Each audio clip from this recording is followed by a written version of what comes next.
Halo, Assalamualaikum warahmatullahi wabarakatuh. Balik lagi dengan saya Insan. Hari ini saya mau bahas tentang pengalaman saya menggunakan hosting ketika deploy aplikasi ya. Jadi emang eh, umumnya sejak zaman zaman kapan ya? Dari tahun 2000-an mungkin ya. Saya tahunya tahun 2000-an.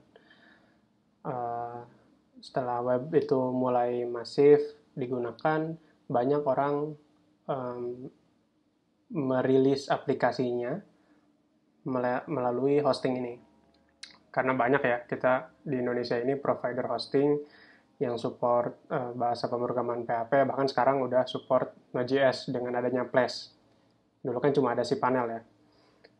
Nah, di hosting ini emang cenderung apa ya, mudah uh, awalnya, tapi karena perkembangan teknologi dan pendekatan development juga berkembang, saya pribadi merasa menggunakan hosting bukan bukan cara yang paling simple untuk diterapkan. Karena kita lihat, kita akan bahas di sini tentang uh, kenapa sih kita harus pindah cara gitu ya, dari sewa hosting ke cara yang lain, dan cara itu apa, itu akan dibahas di video kali ini. Oke, Oke, shared hosting ya biasanya ya kita kita sebutnya shared hosting. Keuntungannya tuh dia emang banyak ya, banyak fitur. Ada file manager, database, modulnya tuh banyak kan, kayak kita bisa pakai WordPress, pakai Moodle, banyak banget, saya nggak hafal. Ada si panel, ada mail server, dan lain-lain gitu. Emang kalau buat aplikasi yang uh, simple, sederhana, ini masih cocok ya. Tinggal install jadi gitu kan, CMS gitu kan, langsung jadi. Harganya juga murah, kita bisa hitung aja per tahun paling berapa sih gitu. Eh, Sangat-sangat terjangkau lah gitu. Terus enaknya juga kan kita bisa minta tolong ke orang supportnya gitu. Migrasi nih gitu dari hosting sebelah gitu. Mau di pas sekarang pindah ke hosting ini gitu ya. Atau misalnya mau upgrade atau mau downgrade. Enak lah ada supportnya gitu. Cuma emang kekurangannya kalau buat saya pribadi ya. Sekali lagi ini subjektif saya aja, pengalaman. Kita tuh harus harus cerdas mengatur manage file gitu ya.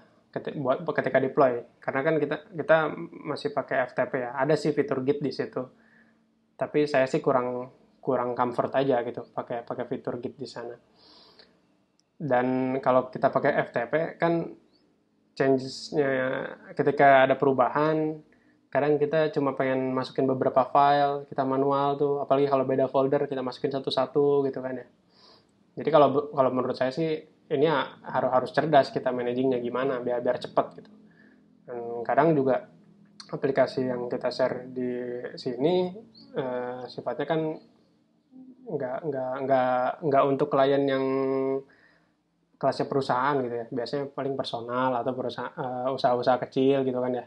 Umumnya sih gitu kan. Ya ada sih yang shared hosting perusahaan besar juga mungkin kapasitasnya ada, cuma nggak umum mungkin ya, nggak umum digunakan. Biasanya perusahaan pakai sewa server sendiri gitu ya, atau apa gitu. Kayaknya kalau pakai shared hosting nggak reliable. Terus masalah speed juga kan, masalah speed. Namanya juga share hosting gitu ya. Jadi servernya kan di cluster gitu. Speednya juga ya dibagi-bagi gitu kan. Karena kita juga nggak nggak bisa rely ke upgrading terus gitu ya. Dan kalau misalnya kita mau upgrade juga kan ada proses gitu. Kita request dulu, bayar dulu, jadi gitu kan. Kalau kita downgrade ada prosesnya lagi gitu. Jadi nggak just in time ketika kita mau upgrade atau downgrade gitu. Not scalable sih ini aku sebutnya. Kayak gitu. Perlu ditekankan lagi kalau ini tuh eh, nggak tidak berarti share hosting itu ini ya secara keseluruhan nggak bisa digunakan. Ini kan kita masih bisa lihat advantage di sini. Oke. Dan kalaupun misalnya kita pakai VPS gitu ya, ya emang sih keuntungannya kita kita bebas mau ngapain aja di VPS itu. Kita bisa ngatur versi bahasa pemrograman kita yang mau pakai berapa, database-nya juga apa, bebas banget lah. Serasa serasa punya punya kendali sendiri untuk server yang kita gunakan. Tapi masalahnya nggak semua developer itu kan Superman ya, nggak selalu. Kadang ada yang emang dia developer yang uh, tajamnya tuh ngodingnya gitu ya. Tapi urusan server nggak terlalu mahir nih gitu kan.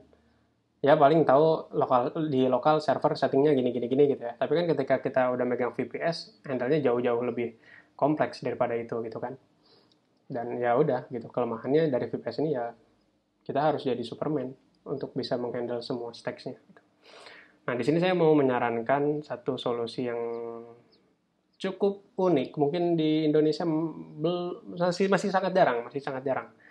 Jadi daripada kita pakai shared hosting atau VPS, saya menyarankan untuk pakai platform as a service atau biasa kita sebut PaaS. PaaS-nya apa namanya? Nah, ini dia. Namanya Awanio. Kita bisa cek di awan.io. Ini terbilang cukup baru sih, sekitar ya 2 tahun terakhir mungkin. Jadi Awanio ini emang tujuannya dia PaaS ya, membantu developer manage apps in production easily gitu. Kenapa? Kok maksudnya apa easily? Semua orang juga bilang share hosting juga mudah gitu ya. VPS juga mungkin ada orang yang bilang mudah gitu. Jadi di sini tuh emang pengalaman saya menggunakan Awanio ini ketika deploy itu kita cukup nge-push, kita tambahin remote git gitu ya ke server Awanio ini, terus kita push gitu, selesai, udah gitu doang gitu. Itu aplikasinya langsung ke update, dan itu hitungan ya gimana sih hitungan kita nge-push ke repository kita gitu, sebentar banget gitu kan ya. Dan jadi sangat-sangat cepat untuk proses deployment ya gitu, dan kita nggak perlu mikirin di hosting itu apa namanya filenya sebelah mana, direktorinya sebelah mana gitu kan. Dan kita nggak perlu mikirin itu. Nah terus ini tuh emang cenderung ke developer experience ya. Jadi yang teman-teman yang suka ngoding tapi emang nggak familiar sama dunia perserveran, ini cocok banget gitu ya. Dan ini high scalability gitu. Ya, kita bisa tuning sendiri. Kita mau scale-nya horizontal apa vertikal gitu ya. Jadi kita mau nambah spek untuk prosesnya gitu ya, proses servernya, atau pengen mengatasi traffic user yang banyak gitu, itu kita bisa atur. Kita bisa nambah instance-nya gitu kan, atau kita mau naikin kelasnya gitu, jadi dia memprosesnya lebih cepat gitu. Enaknya di sini juga kita bisa tahu gitu percentage usage dari CPU sama RAM kita gitu. Jadi kalau misalnya sekiranya nih pas starter deployment ternyata kita cukup pakai kelas C misalnya gitu. Nah itu pas udah sebulan 2 bulan ternyata trafficnya udah makin tinggi nih gitu kan. Nah, kita bisa langsung aja scale aplikasi kita, dan itu juga scale-nya hitungan detik, nggak nyampe semenit kayaknya. Support bahasa PHP, Python, Golang, HTML, Docker, Node gitu ya. Pengalaman saya pakai Node sama Laravel aman banget sih semuanya. Nah jadi ini dokumentasinya bisa dilihat di sini. Udah ada quick startnya. Harganya juga sebenarnya ya masih manusiawi lah gitu. Standarnya sih kalau saran dari saya kita biasa pakai di kelas C sini gitu ya. Jadi sebulan itu paling 48.000 satu instance ya, satu resource. Nah, kalau misalnya kita punya aplikasi dan punya database, berarti itu hitungannya 2 resource. Misalnya sama-sama di kelasnya berarti 48 kali 2 aja gitu. Jadi kan 96 gitu ya. 96.000 gitu. Terus kita misalnya mau kita perlu data storage juga gitu. Nah, di Awanio ini kita pakai Minio. Jadi kita nggak pakai FTP-FTPN yang kayak di server hosting, tapi kita pakai model kayak bucketnya S3 atau dari GCP gitu ya. Tapi namanya Minio. Dan Minio itu ringan banget, bisa diakses dari web juga, sama gitu. Jadi kalau katakanlah kalau kita punya satu aplikasi, satu database, dan satu storage tadi, berarti dan masing-masing di kelas instance SC, ya masing-masing 48 kali 3 aja gitu. Kayak gitu. Nah enaknya sih itu aja gitu, kita bisa ngatur sebebas kita. Apa aplikasinya mau di kelas E, database-nya cukup deh di B karena jarang ada interaksi ke database misalnya gitu. Bisa kayak gitu. Storage-nya tinggi nih, banyak banyak keluar masuk file gitu kan. Kita bisa naikin, tapi aplikasinya sebenarnya apa namanya?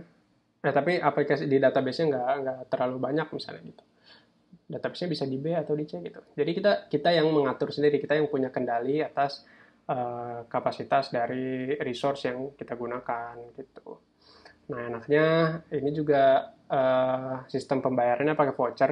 Jadi ketika kita deploy pertama, ya udah kita nggak usah bayar apa-apa gitu. Nanti ada keterangannya tuh, ada usage-nya. Kita udah kena billing berapa ribu gitu.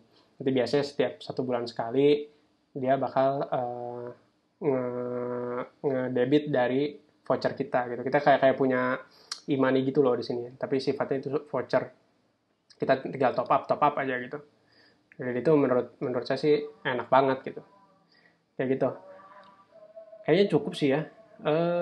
Buat teman-teman yang tertarik sama gimana sih cara-cara pakai Awanio ini, mungkin ada yang masih belum familiar apa gimana dengan teknologi PaaS, boleh komen di kolom komentar.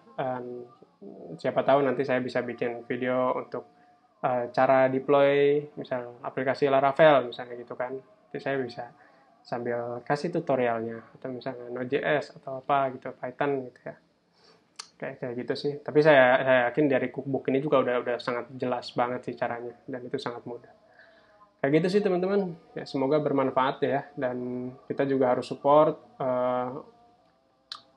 platform-platform seperti ini yang menurut saya udah di kelasnya 4.0 gitu ya. Dan ini Indonesia ya harusnya udah punya yang kayak gini gitu. Dan ini sayangnya belum booming aja gitu. Oke. Makasih teman-teman, semoga bermanfaat. Assalamualaikum warahmatullahi wabarakatuh.